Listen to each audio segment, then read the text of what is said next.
dans le prochain épisode de Demain nous appartient. Tandis que Lou veut tout dire à la police, Soraya confronte Rémi. En parallèle, Arthur se vante auprès de Gabriel. Attention, les paragraphes qui suivent contiennent des spoilers sur l'épisode de Demain nous appartient diffusé lundi soir sur TF1. Si vous ne voulez rien savoir, ne lisez pas ce qui suit. Lundi 31 août dans Demain nous appartient. Lou veut tout dire à la police et après avoir été opéré de toute urgence, Shemsa est dans le coma mais dans un état stable. Toutefois, le docteur Donnier prévient Karim qu'il est possible que la jeune femme ne s'en sorte pas. Dans la chambre d'à côté, Lou n'en revient toujours pas d'avoir tiré sur Shemsa et se reproche d'avoir cédé au chantage d'Amine. Alors qu'elle voudrait voir la jeune femme pour lui dire qu'elle regrette, Victor la persuade du contraire et refuse qu'elle foute sa vie en l'air. Ne supportant plus d'être à l'hôpital, Lou supplie son compagnon de s'occuper des papiers administratifs pour rentrer chez elle. Avant de quitter les lieux, Lou voudrait se rendre à la police pour leur dire toute la vérité mais Victor l'en empêche, précisant que Karim l'a couverte pour qu'il ne remonte pas jusqu'à elle. Maintenant que Shemsa est dans le coma, Victor est certain qu'Amine va libérer Nina. Malheureusement, le trafiquant demande à Eric de garder la fillette en otage tant que sa sœur n'est pas morte. Pendant ce temps, Aurore interroge le personnel médical pour en savoir davantage sur ce qu'il s'est passé sur le parking de l'hôpital mais personne n'a rien vu. Comme il y a de nombreuses incohérences dans cette histoire, le capitaine Jacob retourne au commissariat et questionne une fois de plus son collègue. Seulement, Karim maintient sa version des faits et explique qu'il n'a pas essayé de rattraper l'agresseur car il était en état de choc. Plus tard, Sarah rejoint Karim pour prendre de ses nouvelles.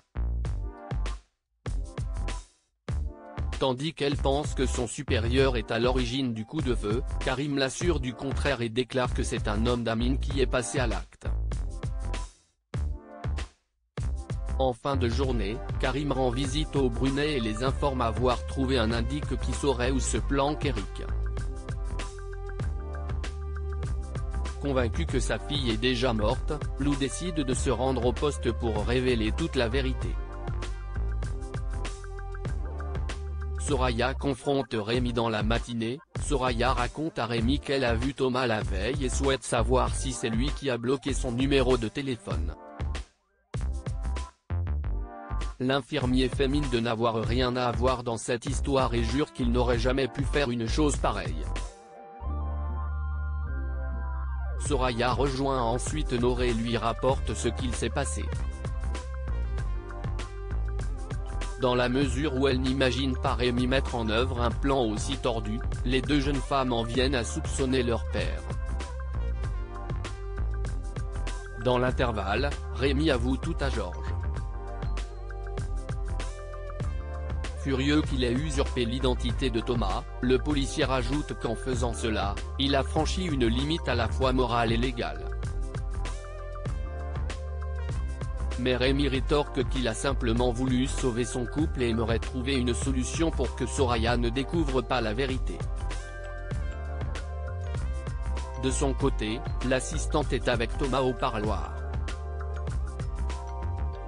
Même si elle se dit certaine que son père a voulu mettre un terme à leur histoire, Thomas mettrait sa main à couper que Rémi est l'unique responsable de leur malheur.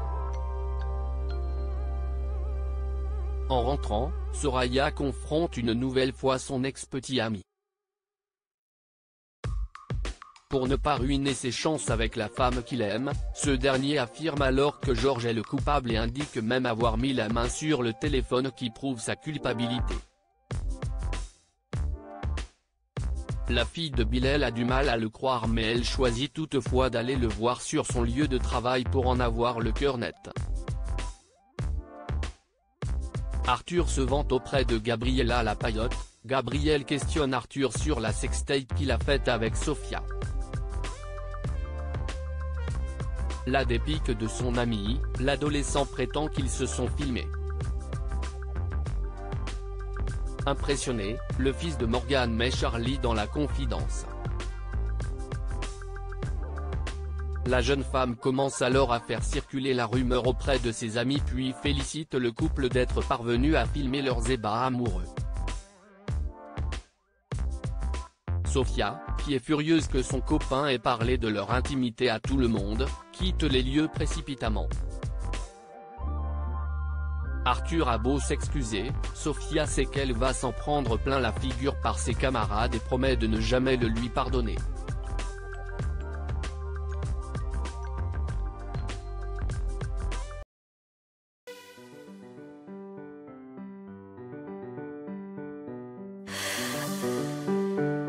나